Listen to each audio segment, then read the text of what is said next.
Em nome do Pai, do Filho e do Espírito Santo. Amém. Querido irmão, querida irmã, Deus te abençoe. Bem-vindos. Estamos no mistério da redenção. Que Senhora Santana interceda por nós hoje, quinto dia da novena. Evangelho de hoje, Mateus 12, de 1 a 8. Naquele tempo, Jesus passou no meio de uma plantação no dia de sábado. Seus discípulos tinham fome e começaram a apanhar espigas para comer. Vendo isso, os fariseus disseram-lhe: Olha, os teus discípulos estão fazendo o que não é permitido fazer em dia de sábado. Jesus respondeu-lhes: Nunca lestes o que fez Davi quando ele e seus companheiros sentiram fome?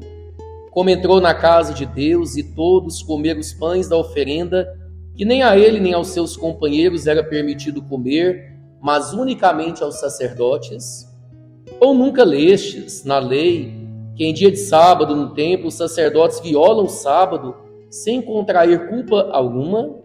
Ora, eu vos digo, aqui está quem é maior do que o templo. Se tivesseis compreendido o que significa quero a misericórdia e não o sacrifício, não teríeis condenado os inocentes. De fato, o Filho do Homem é Senhor do sábado. Palavra da salvação. Glória a vós, Senhor. Estamos aqui diante de um texto clássico do Evangelho. Obedecer ou não obedecer o sábado judaico. Vocês sabem que o sábado, para um judeu, ele era sagrado. Isso porque o próprio Deus santificou o sábado. Vemos lá nas Sagradas Escrituras, Deus descansou no sábado e depois, lá no livro do Êxodo, guardarás o sábado. O sábado era um dia, então, de viver a fé, um dia reservado para o descanso, para honrar a Deus, para viver esta comunhão profunda com Deus. Esse era o sentido do sábado. Os judeus observavam o sábado nesse sentido, sempre guardando aquele dia para que Deus fosse honrado. Mas com o passar do tempo, a gente sabe que não foi desse jeito.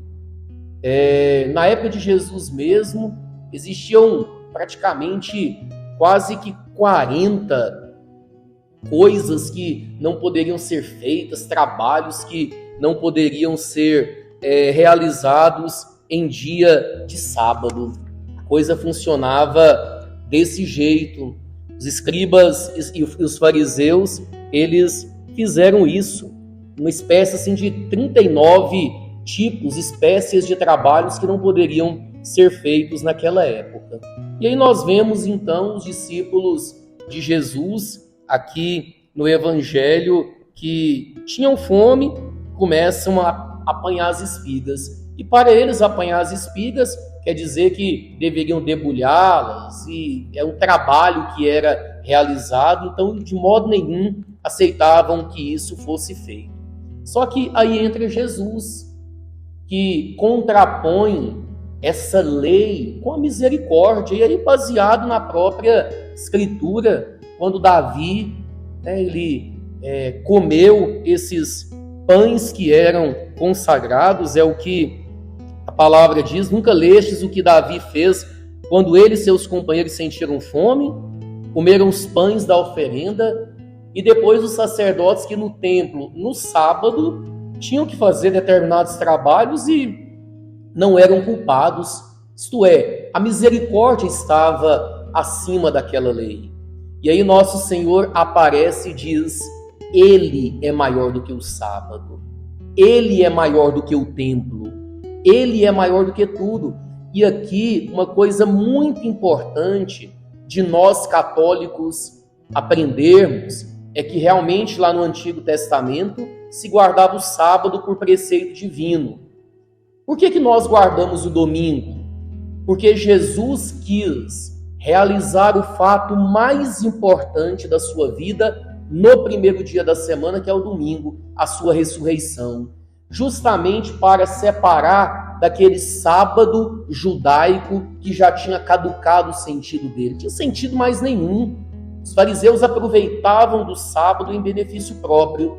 Jesus, ele morre na sexta, ressuscita no domingo e a partir dali ele cria um novo preceito, que é o preceito dominical, que foi entendido pelos apóstolos desde o início da igreja. Romperam com o sábado, rompendo com aquele antigo modo de guardar o sábado, para viver uma experiência nova de ressurreição que era vivenciada no domingo. E é por isso que hoje nós somos convidados a guardar o domingo como dia do Senhor.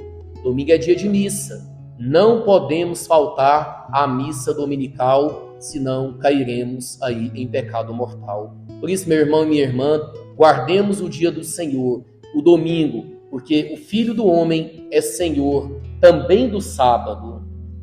Para terminar, número 447, diz São José Maria: falta-te vida interior, porque não levas à oração as preocupações dos teus e o proselitismo, porque não te esforças por ver claro, por tirar propósitos concretos e por cumpri-los, porque não tens sentido sobrenatural no estudo, no trabalho, nas tuas conversas, no convívio com os outros. Como andas em matéria de presença de Deus, consequência e manifestação da tua oração? Isto é, como é que está a nossa vida de oração? Devemos, meus irmãos e minhas irmãs, pensar muito nisso. Que Deus te abençoe. Até amanhã, em nome do Pai, do Filho e do Espírito Santo. Amém.